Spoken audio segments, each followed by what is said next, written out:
नमस्कार दोस्तों। अभी भी एक न्यूज़ में देख रहा था, तो बहुत सारे न्यूज़ मैं देखता रहता हूँ। ये कोविड-19 का एंटीवायरस वैक्सीन जो लोग बना रहे हैं, तो उसके विषय में पढ़ता रहता हूँ। और डिफरेंट लोग डिफरेंट, कभी कहीं से कुछ आता है, कभी कहीं से कुछ न्यूज़ आता है।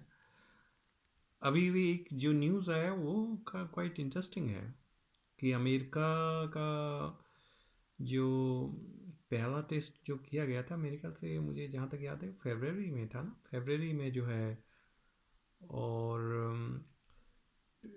वो जो है ह्यूमन ट्रायल किया गया था।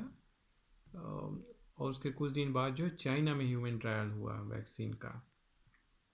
और बहुत सारे ट्रायल्स हो रहे हैं। तो चाइना में मैंने पढ़ा था कुछ ट्रायल था वो फेल हो गया। पर अमेरिका का जो ये पहला वाला जो ट्रायल था डायरेक्टली ह्यूमन में जो किया गया था, उसको दिख रहा है, न्यूज़ में दिख रहा है कि सफल हो गया। इसमें है, वैक्सीन का नाम है mRNA-12 mRNA-1273, messenger RNA 1273। Human trial सफल हुआ। अब ट्रायल कैसे सफल हुआ ये कैसे पता चलेगा? क्योंकि जो इंजेक्शन वैक्सीन जो दिया गया था वो कोरोना से पीड़ित जो लोग थे उनको तो नहीं दिया गया होगा।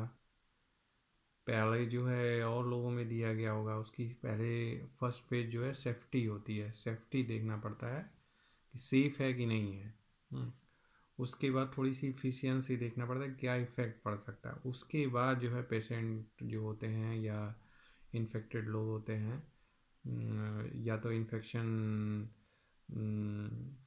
करके दिया जाता है, या पेशेंट जो होते हैं ऐसे उनको दिया जाता है, ट्रायल में डाला जाता है। तो जो बताया जा रहा है कि इसमें जो है, जिन लोगों को दिया गया था उनका इम्यून सिस्टम जो है स्ट्रांग हो गया। और वो स्ट्रांग इतना हो गया, उन्हीं के बराबर या उनसे ज़्यादा हुआ है जो इस बीमारी से रिकवर हुए हैं। मतलब जो पेशेंट रिकवर हो गए हैं, तो भाई इम्यून सिस्टम जिनका स्ट्रांग हो गया वो रिकवर हो गए, वो बीमारी से रिकवर हो गए थे, पर उनका इम्यून सिस्टम स्ट्रांग हो गया था, उसके कारण रिकवर हुए। तो बताया जा रहा है कि उनका स्ट्रांग, इनका जो जिनको वैक्सीन दिया गया, इनका इम्यून सिस्टम जो है, की जो स्ट्रेंथ थी, स्ट्रांगनेस थी, वो उन के बराबर पेशेंट जो रिकवर हुआ उनके बराबर बराबर हुआ है या उससे ज़्यादा हो गया है। तो क्योंकि वैक्सीन क्या होता है, वैक्सीन यही ना होता है कि आप इंजेक्शन देते हैं, वो इनएक्टिव वायरस, पार्टिकल, बैक्टीरिया जो भी हो इनएक्टिव होता है। हाँ, पर प्रोटीन और सब कुछ वही होता है, बस इनएक्टिव करके दिया जाता है ताकि जो हमारे बॉडी का स्ट्रक्चर है, एंटीबॉडी प्रोडक्शन का जो है, इम्यून सिस्टम को स्ट्रॉन्ग करने का जो है, इम्यून सिस्टम में बहुत सारे सेल्स, एंटीबॉडी, ये सब इन्वॉल्व होते हैं, प्लाज्मा सेल्स। तो ये सब सेक्रेट करते रहते हैं, रिलीज करते रहते हैं एंटीबॉडी या साइटोकाइंस, और डिफरेंट तरह के मॉलिक्यूल्स जो है सेक्रेट करते रहते हैं, और वो हमारे डिफेंस सिस्टम को जो है और स्ट्रांग करता है।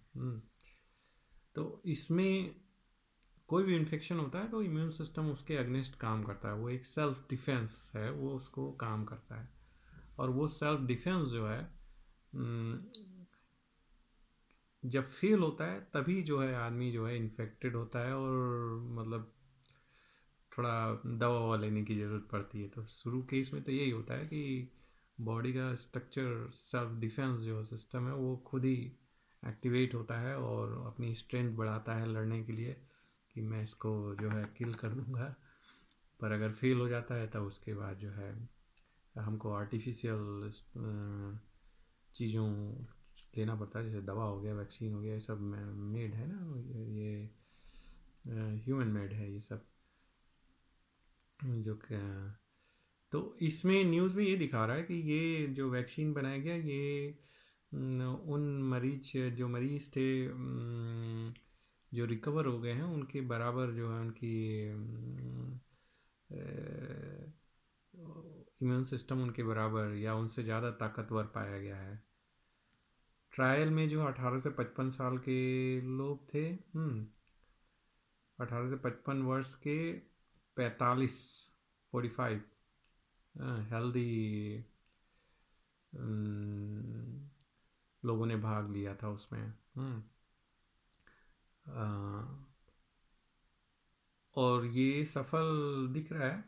ये फर्स्ट फेज है। अब फर्स्ट फेज के बाद अब इसके बाद जो है, क्योंकि ये होता है पहले सेफ्टी इफ़िशियंसी थोड़ा सा देखना होता है कि क्या इफ़ेक्ट पड़ सकता है, सेफ़ है कि नहीं।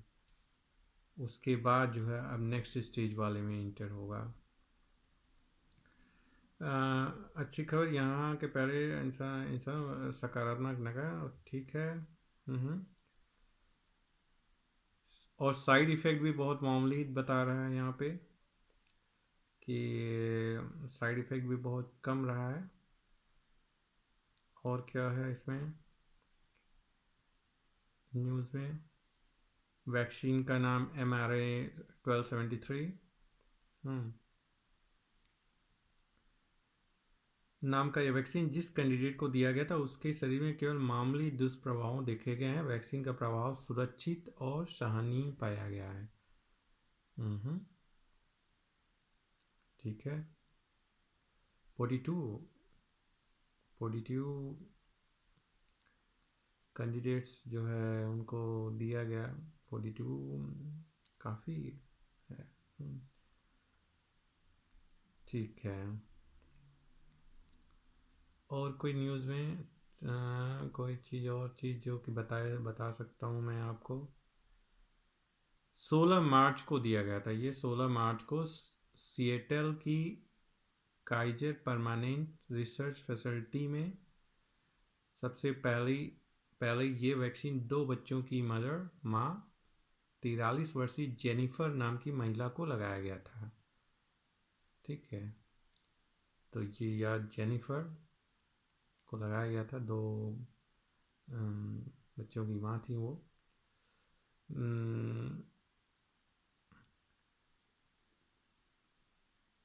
और अच्छी प्रतिक्रिया।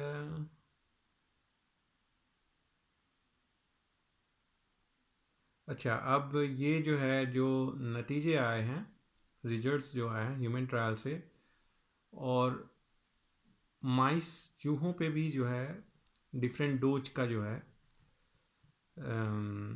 इंजेक्शन दिया गया है।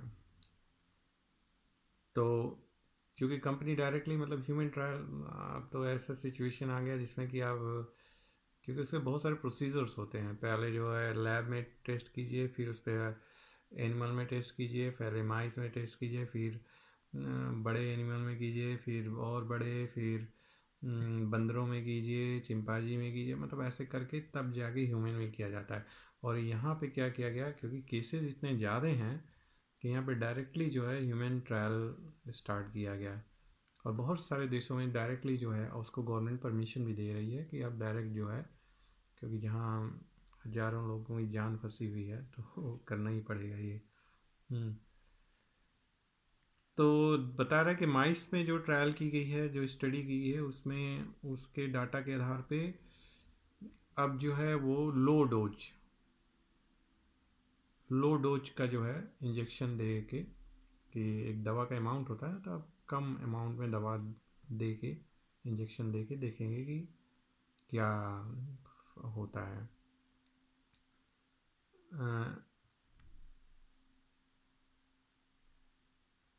साइड इफ़ेक्ट्स में क्या है, साइड इफ़ेक्ट्स में बता रहा है कि कुछ लोग इंजेक्शन की जगह पर लालिमा और ठंडेपन का अनुभव करते हैं।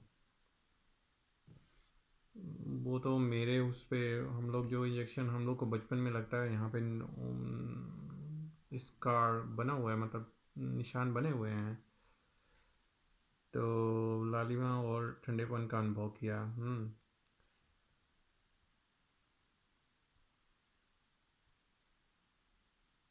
चलिए, अगर ये ट्रायल अगर सफल होता है तो एक बहुत बड़ा न्यूज़ है। अगर ये ट्रायल सफल होता है तो बहुत बड़ा न्यूज़ है ये, बहुत बड़ा न्यूज़ है ये। देखते हैं क्या होता है। कम से कम कुछ ट्रायल्स जो है, होप इसको कहते हैं, आशा देना। होप तो मिल रहा है। अब आगे का पता नहीं सफल होगा कि नहीं होगा, पर कुछ होप तो है कि ट्रीटमेंट कभी न कभी जल्दी डेवलप ही होगा। चलिए, नमस्कार।